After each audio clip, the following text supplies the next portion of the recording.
حضرت ابو ہریرہ رضی اللہ عنہ نے فرمایا، لو میں تمہیں نبی کریم صلی اللہ علیہ وسلم کی نماز کے قریب قریب کر دوں گا۔ چنانچہ حضرت ابو ہریرہ رضی اللہ عنہ ظہر، عشاء اور صبح کی آخری رکعات میں قنوت پڑھا کرتے تھے۔ سمع اللہ لمن حمدہ کے بعد یعنی مؤمنین کے حق میں دعا کرتے اور کفار پر لعنت بھیجتے۔ ہم نبی کریم صلی اللہ علیہ وسلم کی اقتداء میں نماز پڑھ رہے تھے۔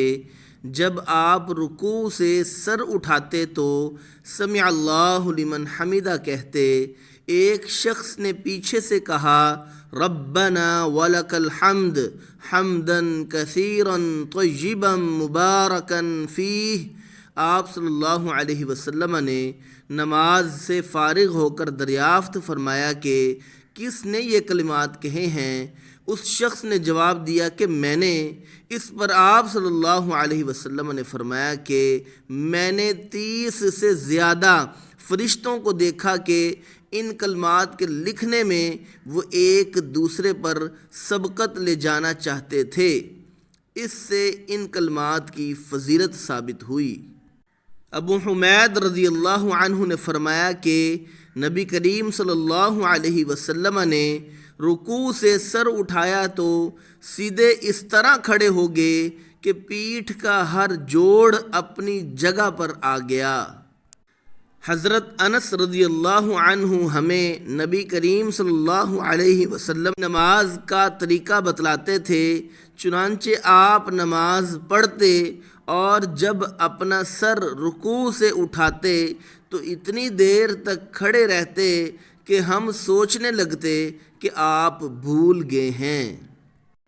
مالک بن حویرث رضی اللہ عنہ ہمیں نماز پڑھ کر دکھلاتے کہ نبی کریم صلی اللہ علیہ وسلم کس طرح نماز پڑھتے تھے، اور یہ نماز کا وقت نہیں تھا۔ چنانچہ آپ ایک مرتبہ کھڑے ہوئے اور پوری طرح کھڑے رہے، پھر جب رکوع کیا اور پوری طمانینت کے ساتھ سر اٹھایا تب بھی تھوڑی دیر سیدھے کھڑے رہے۔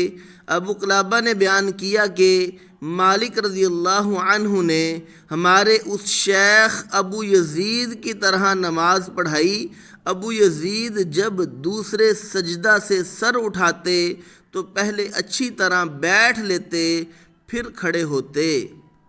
رسول اللہ صلی اللہ علیہ وسلم جب سر مبارک رکوع سے اٹھاتے تو سمع اللہ لمن حمدہ ربنا ولک الحمد کہہ کر چند لوگوں کے لیے دعائیں کرتے اور نام لے لے کر فرماتے، یا اللہ ولید بن ولید، سلمہ بن ہشام، عیاش بن ابی ربیعہ اور تمام کمزور مسلمانوں کو کفار سے نجات دے۔